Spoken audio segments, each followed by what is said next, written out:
Good morning everyone. अभी हाल ही में हमारे देश के विदेश मंत्री एस जयशंकर साहब गए हैं, साइप्रस गए हैं। तो उसमें हमने ये देखा है कि साइप्रस ने भारत के साथ में एक रक्षा समझौते पर हस्ताक्षर किया है। तो इस तरीके से हम देखते हैं। तो आगे हम ये देखते हैं, इसका एक बहुत बड़ा कारण है पाकिस्तान। तो पाकिस्तान का क्या कारण है वो आगे मैं वीडियो में आपको बताऊंगा। सबसे पहले हम देखते हैं साइप्रस का मैप।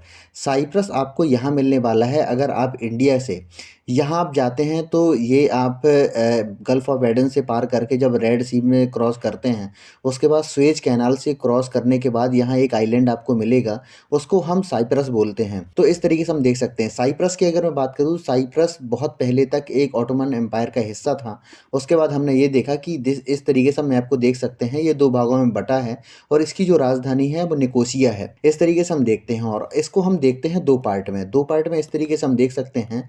क्योंकि ये यहाँ से एक डिवाइड वाली लाइन है।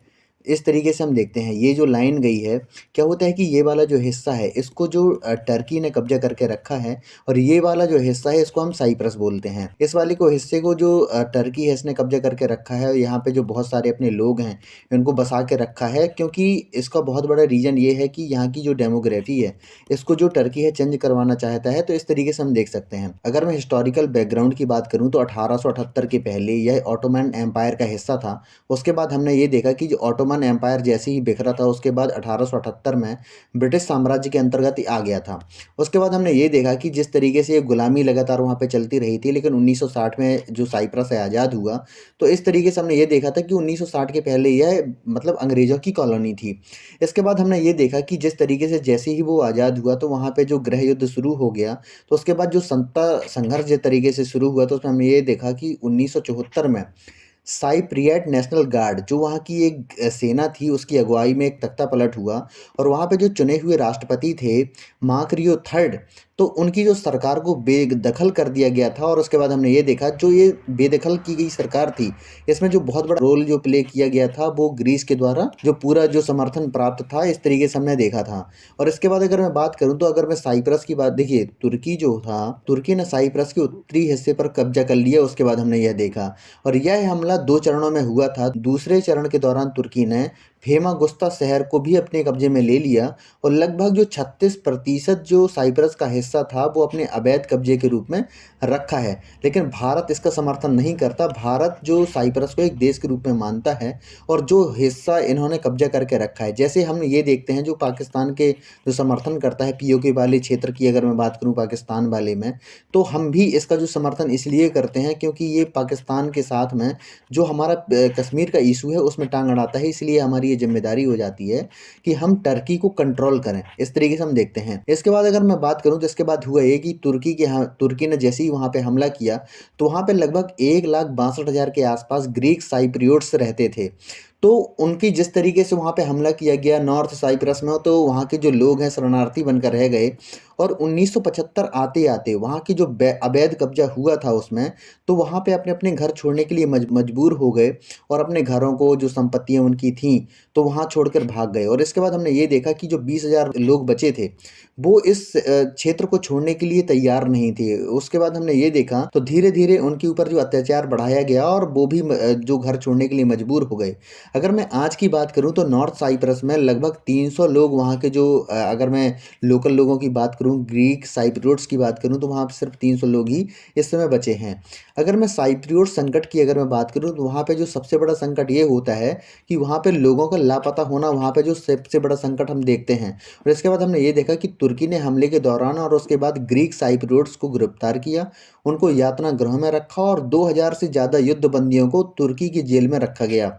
उनमें कई आज भी लापता हो गए हैं, और इसमें सैकड़ों सैनिक, आम नागरिक भी इसमें शामिल थे। उसके बाद हमने ये भी देखा, मतलब बुजुर्ग, महिलाएं और बच्चे इसमें सभी शामिल थे। इसके बाद हमने ये देखा कि 2 अगस्त 1975 को ये हुआ कि एक वियना समझौता हुआ। लेकिन जो वियना समझौता हुआ था, उसमें तुर्की का ये कहना था कि जो वहाँ के लोग हैं, लोगों को शिक्षा, स्वास्थ्य और मजहब मानने की जो आज़ादी है वो उनको देगा। लेकिन इसके बाद हमने ये देखा है कि तुर्की ने इन सब चीज़ों का कोई पालन नहीं किया, और जो वहाँ के लोग हैं उनके ऊपर जो अत्याचार जारी रखा। और उसके बाद हमने ये देखा कि वहाँ के जो लोग हैं सामूहिक पलायन के लिए मजबूर हो गए थे और साइप्रस की डेमोग्राफी है उसको चेंज करने के लिए वहाँ पे लगभग 1,60,000 से ज़्यादा जो तुर्की के लोग हैं बसाए गए थे। इसके बाद हमने वहाँ पे ये भी देखा कि वहाँ की जो सांस्कृतिक विरासत को तहस-नहस करने के लिए पूरे काम इन्होंने किए हैं और बहुत जगहों पर पुराने जो मम हैं उनको बदल डाला है, ईसाइयों को भगा दिया गया है और पूरा जो क्षेत्र है उसका तुर्कीकरण कर डाला है। वहाँ पे क्या होता है कि बहुत बड़ी आबादी, बहुत बड़ी जो पॉपुलेशन है ईसाइयत की रहती थी लेकिन वहाँ पे जो अगर मैं टर्की की बात करूँ तो टर्की की बहुत बड़ी पॉपुलेशन जो है मुस्लिम है, तो वहाँ की जो बहुत बड़ी पॉपुलेशन है वो मुस्लिम वहाँ पे रहने लगी है। तो वहाँ की जो डेमोग्राफी है उसको बहुत गलत तरीके से चेंज किया गया है। तो अगर मैं इसके बात करूँ तो 15 नवंबर 1983 को क्या हुआ है कि टर्की ने Turkish Republic of Northern Cyprus नाम दे दिया है।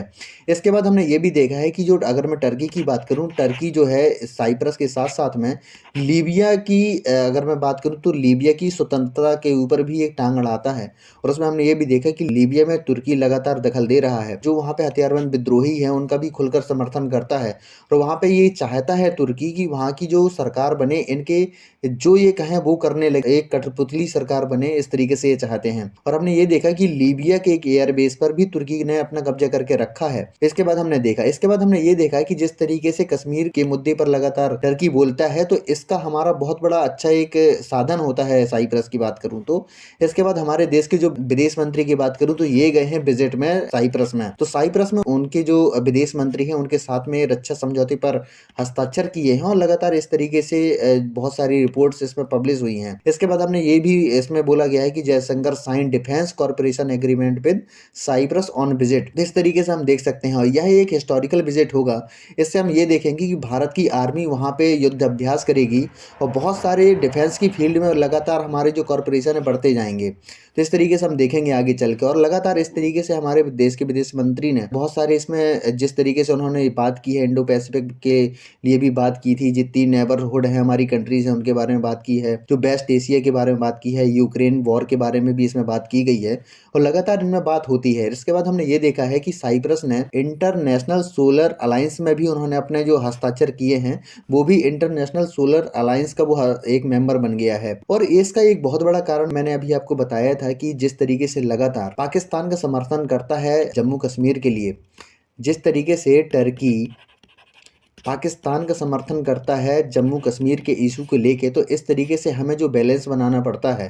तो इस तरीके से हम हमेशा साइप्रस का इशू उठाते हैं क्योंकि जितना संजीदा मामला हमारा जम्मू कश्मीर है उससे भी ज़्यादा संजीदा मामला साइप्रस है टर्की के लिए। तो हमारे लिए जैसे ही हम ये कदम उठाते हैं तो उनकी तरफ से इसका रिप्लाई आता है। लेकिन हमारे लिए भी ये बहुत बड़ी कंसर्न का विषय है कि जिस तरीके से जो पाकिस्तान और जो क्या होता है कि अगर मैं टर्की की बात करूं जिस तरीके से उनकी नज़दीकियां बढ़ रही हैं डिफेंस की फील्ड में, बहुत सारे इकोनॉमिक फील्ड में, तो लगातार उनके जो कॉरपोरेशन बढ़ रहे हैं तो उसको मैनेज करने के लिए हमें ये सारी कदम उठाने ही पड़ेंगे। क्योंकि इससे ये होता है, क्योंकि अगर मैं मैप की बात करूं तो अगर यहाँ पे इस वाले क्षेत्र में अगर भारत की आर्मी यहाँ पे युद्ध अभ्यास करती है तो ये टर्की के बिल्कुल पास वाला एरिया हो जाता है। तो इसको हम देख सकते हैं। अगर मैं इसकी बात करूं, देखिए मैंने आपको मैप दिखाया था इसमें, तो इस तरीके से हम देख सकते हैं। देखिए इसमें मैं आपको दिखाता हूँ, अगर इस वाले क्षेत्र में अगर मैं इसको हटा देता, अगर मैं इसकी बात करूँ तो ये साइप्रस है। अगर इस वाले क्षेत्र में भारत की आर्मी अगर यहाँ पे युद्ध अभ्यास करती है तो इससे क्या होगा कि टर्की को एक बहुत बड़ा झटका लगेगा। अगर मैं ग्रीस की बात कर रहा था, ग्रीस ये देश पड़ता है, ये ग्रीस कहलाता है।